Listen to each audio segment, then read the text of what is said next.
YCP ప్రభుత్వంలో ఉన్నప్పుడు వృద్ధుడు ఇంకేమీ చేత కాదు 23 సీట్లకే పరిమితం అయిపోయి ఈసారి కనీసం ప్రతిపక్ష హోదా కూడా దక్కనీయను అంటూ వైఎస్ విజయమ్మ కూడా మాట్లాడిన సందర్భంలో ఇప్పుడు ఒక యంగ్ కుర్రాడిలా అసలుకి ఆయన చేస్తున్న పనులు ఈ నెలలో ఎలా ఉన్నాయి ఏంటి, ఒకే రోజులో 5 సదస్సులకు సంబంధించి ఆయన పెట్టినటువంటి యొక్క మీటింగ్స్ ఎలాంటి యొక్క ఫలితాలు తీసుకొస్తుంది, ఇప్పుడు వైసీపీ వాళ్ళకు చెప్పుతో కొట్టినట్టుగా సమాధానం చెప్పినట్టుగానే కనిపిస్తుంది. అదే దీనిపైన మనతో మాట్లాడడానికి సీనియర్ జర్నలిస్ట్ దుర్గాకుమార్ గారు ఉన్నారు, వారిని అడిగి తెలుసుకుందాం. సార్ నమస్తే. నమస్తే జగన్ గారు, మన వీక్షకులు కూడా నమస్కారం. సార్, అసలుకి వృద్ధుడు ఏమీ చేయలేనుడు అది ఇది అని చెప్పేసి మాట్లాడినటువంటి ఒక వైసీపీ వాళ్ళు కనీసం వాళ్ళ అధ్యక్షుడు వైఎస్ జగన్మోహన్ రెడ్డి కొబ్బరికాయ కొడతాను కూడా వంగలేక రాళ్ళు తీసుకొని పైనుంచి కొట్టడం మనం చూసాం. అది తీసి పక్కన పెడితే అసలుకి ప్రభుత్వం స్టార్ట్ అయ్యి ఒక నెల రోజులు అయిందనుకుందాం.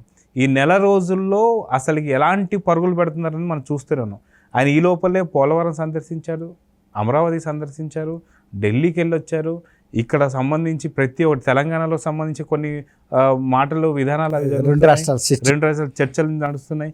ఎక్కడ కూడా గ్యాప్ ఇవ్వకుండా మనం చూస్తూనే వస్తున్నాం. వీటన్నీ ఒక ఎత్తు అయితే 20లో ఏమంటారనమాట సిక్సర్లు కొట్టినట్టు ఒకే రోజు 5 సదస్సులు ఆయన పాల్గొనడం కావచ్చు. దీన్ని ఎలా చూడాలంటారు? ఇది వైసీపీకి ఎలాంటి చెంపపెట్టంటే ఏం చెప్తారు?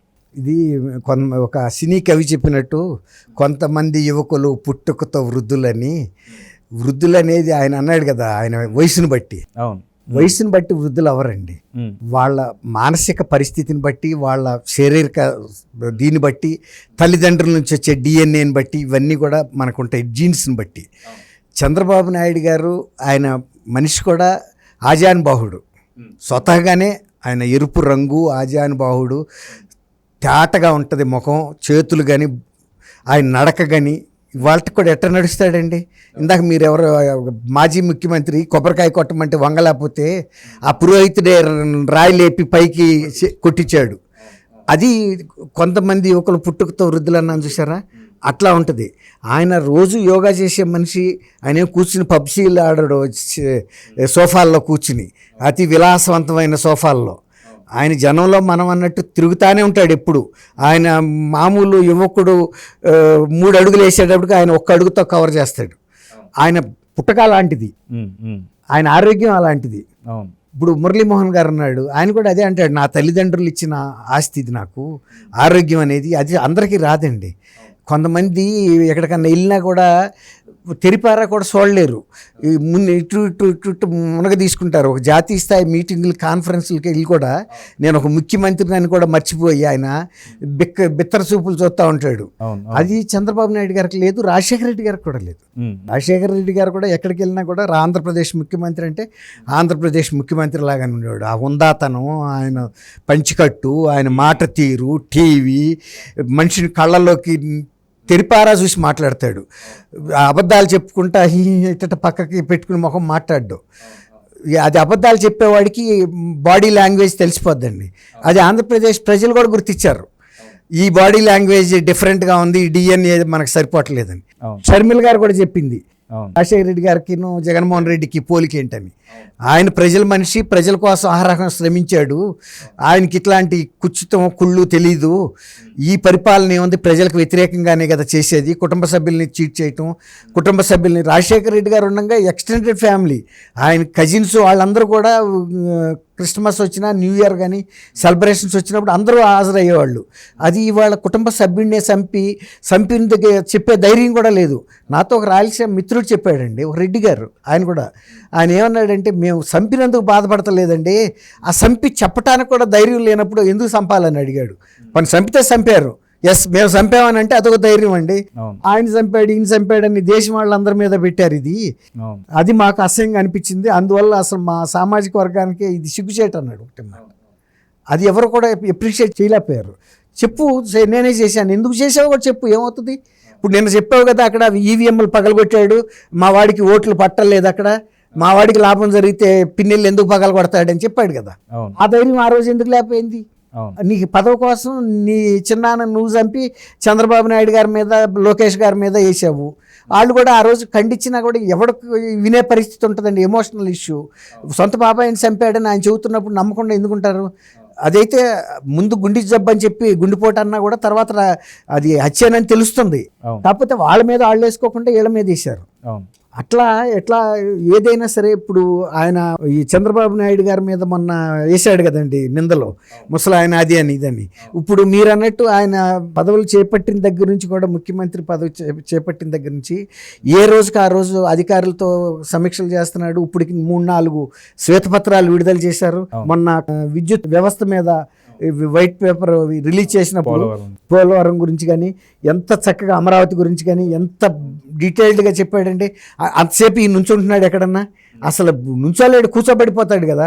అసలు ప్రజల్లోకి వెళ్ళడా ఆయన ఒక హెడ్ మాస్టర్ లాగా చక్కగా ఆ స్టిక్ పట్టుకుని అన్నీ కూడా మామూలు సగటు పౌరుడికి కూడా అర్థమయ్యేలాగా చెప్పాడు. బాబు, మేము విద్యుత్ వ్యవస్థలో జరిగిన లోపాల మూలన 1,29,000 కోట్ల రూపాయలు మన అందరికీ నష్టం వచ్చింది. ఇది చేతులా చేసిన పని. ఇందులో వాళ్ళ అలసత్వం కనపడుతుంది, అజ్ఞానం కనపడుతుంది. తర్వాత వాళ్ళకి ప్రజల మీద అసలు శ్రద్ధ లేదు పరిపాలన పట్ల అనేది. వాడుకోని పీపీఏలు కూడా డబ్బులు కట్టారండి. అగ్రిమెంట్లో ఆ క్లాజులు ఉన్నాయి, మీరు వాడినా వాడకపోయినా ఇంత మినిమం మాకు కట్టాలని. అది పవర్ కూడా ఉపయోగించుకోవాలి వీళ్ళు, ఆ పవర్ కూడా కట్టేశారు. ఈ రకంగా ఆయన సొంత డబ్బులు, అదే సొంత ఫ్యాక్టరీలు ఇట్లా నష్టాల్లో నడుపుతున్నాడండి. ఆయన సొంత వ్యవస్థలు భారతి గారు కానీ ఈయన కానీ బ్రహ్మాండంగా నడుపుతున్నారు కార్పొరేట్లని. ఇప్పుడు సాక్షికి ప్రభుత్వం నుంచి అడ్వర్టైజ్మెంట్ గుప్పిస్తున్నారు ప్రభుత్వ డబ్బులు. తర్వాత దాని సబ్స్క్రిప్షన్ సందాదారులుగా వీళ్ళ ఎంప్లాయీస్ని బెదిరించి వీళ్ళందరితో వేయించారు, గవర్నమెంట్ డబ్బు కట్టారు. అట్లా అది మరి విద్యుత్ వ్యవస్థ దగ్గరికి వచ్చేటప్పటికి ఎందుకు ఉండలేదు అశ్రద్ధ? ప్రభుత్వ పథకాల దగ్గరికి వచ్చేటప్పటికి అమరావతి లాంటి 10,000 కోట్ల రూపాయలు ఖర్చు పెట్టిన ప్రాజెక్టుని ఎవరన్నా అట్లా అడవిలో వదిలేస్తారండి? ఇవాళ అడవి కొట్టడానికే కాలం వృధా అవుతుంది, డబ్బు వృధా అవుతుంది. తర్వాత ఆ భవనాలలో పెట్టిన చాలా తలుపులు అవన్నీ కూడా పాడు చేశారు కావాలని. తర్వాత కంకర ఎత్తుకుపోవటం, పాతిన పైపులు ఎత్తుకుపోవటం, తర్వాత ఇసుక ఎత్తుకుపోవటం, స్టీల్ ఎత్తుకుపోవటం. ఇప్పుడు ఇంటి యజమాని దొంగ అయితే ఎవడ పట్టగలుగుతాడు జగన్ గారు? ఇంటి యజమాని ఎప్పుడు కూడా రూపాయి ఎక్కడ పోతున్నా మనం కాపాడుకుంటాం. ఇప్పుడు ఒక ఆసామి ఒక ట్రాక్టర్తో ఇసుక తోలించుకున్నాడు ఇంటి ముందు. ఇసుక తోలించుకున్న తర్వాత ఏ వర్షం వచ్చినప్పుడు అది ఇసుక కొట్టుకుపోతుందని గడ్డి వెంటో లేకపోతే రాళ్ళో పెట్టి ఇటుక రాళ్ళు కాపాడుకుంటాం. ఆ ఇసుక కనుక వర్షం పడితే దారులకు పడి వెళ్ళిపోతుంది. సేమ్ అదే చేశాడండి ఈయన.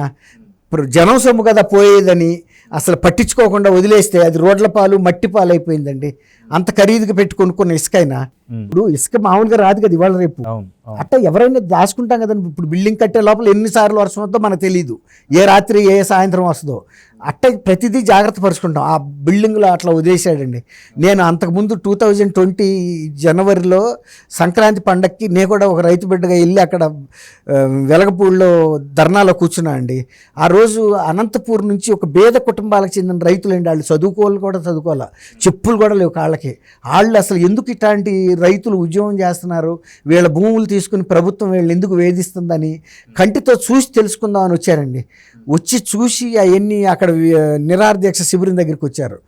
అసలు జగన్మోహన్ రెడ్డిని తిట్టుకొని తిట్టారండి. ఎవడండి ఆడు, మనిషా పశువా?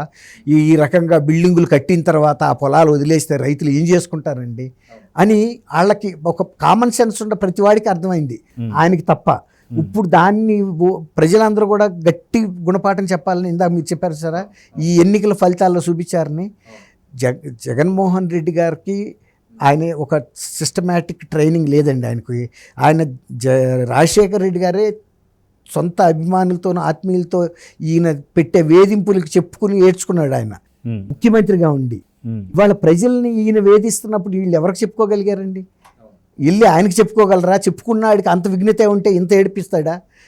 అసలు మనుషులకు అందుబాటులో రాపోబట్టే కదా ఆ రోజున భారతి గారికి అతను పులివెందుల్లో భాస్కర్ రెడ్డి ఏమన్నాడు, అమ్మ మీ ఆయన ఏమోనమ్మా కనపడ్డు, ఈ ఎమ్మెల్యే మన ఎమ్మెల్యే ఇక్కడ కానీ దొరకడు, మా పాస్ పుస్తకాల మీద ఎవరో కోస్తా ప్రాంతం వాళ్ళు అడగాల్సిన మాట పులివెందులో ఆయన అడిగాడు. ఈయన ఫోటో ఏంటమ్మా, ఈయన మెరబాణి ఏంటని, మాది కదా భూమి అంటే ఆమె కూడా నోరు ఎల్లబెట్టింది.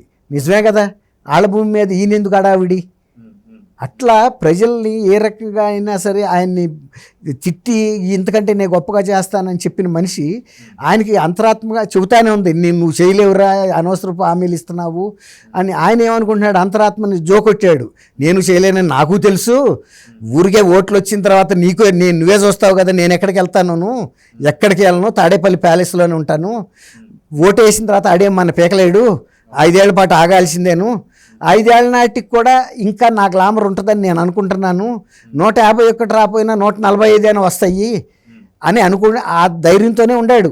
అందుకనే ప్రజలకు ఏ రకంగా ఎసరు పెట్టాలో అన్ని రకాల ఎసరులు పెట్టి కూడా వాళ్ళు నీళ్ళల్లో మసులుతుంటే కూడా ఆయన అనుకుంటున్నాడు ఆనందోత్సాహాలతో ఎగురుతున్నారు అనుకుంటున్నాడు. మనం కింద పెడుతున్న మంట కానీ తెలియట్లే ఆయనకి. కాబట్టి ఆయన అనుకుంటున్నాడు, ఇంత ఆనందంతో ఉన్నారు, ఎసరలో ఎగురుతున్నారు, మనకే ఓటేస్తారనే భ్రమలోనే ఉండబట్టికే ఆయన లండన్ వెళ్ళబోయేమని చెప్పాడు కదండి. వాళ్ళ ఐపాక్ టీం వాళ్ళు ఎవరు చెప్పాలి, ఐపాక్ టీం వాళ్ళు చెప్పాలి, మేము సర్వే చేశాము ఈయనకి బ్రహ్మాండమైన మెజారిటీ వస్తుందని. వాళ్ళు అసలు ముషి నవ్వులు మాట్లాడుకుంటే పక్కకు తిప్పుకుని ముఖాలు నుంచుంటే, ఏంటి మీరు అందరూ రెడీ అయ్యి వెళ్తున్నారా, మీకు మంచి శుభవార్త వస్తుంది మీరు దిగేటప్పటికి, నేను 100 సీట్లు అని చెప్పింది, 150 పైచీలకు గతంలో కన్నా ఇంకా 4-5 ఎక్కువ వస్తాయని భ్రమలోనే ఉన్నాడు. అది ఆయన చెప్పాడు. అసలు ఎవరైనా ఆ సంస్థలతో చెప్పిస్తారు, వాళ్ళు చెప్పడానికి ఈయనే చెప్పేసుకున్నాడు అంటే సొంత బాధ్య. ఇప్పుడు నా కేసు మీద నేను తీర్పు చెప్పకూడదు.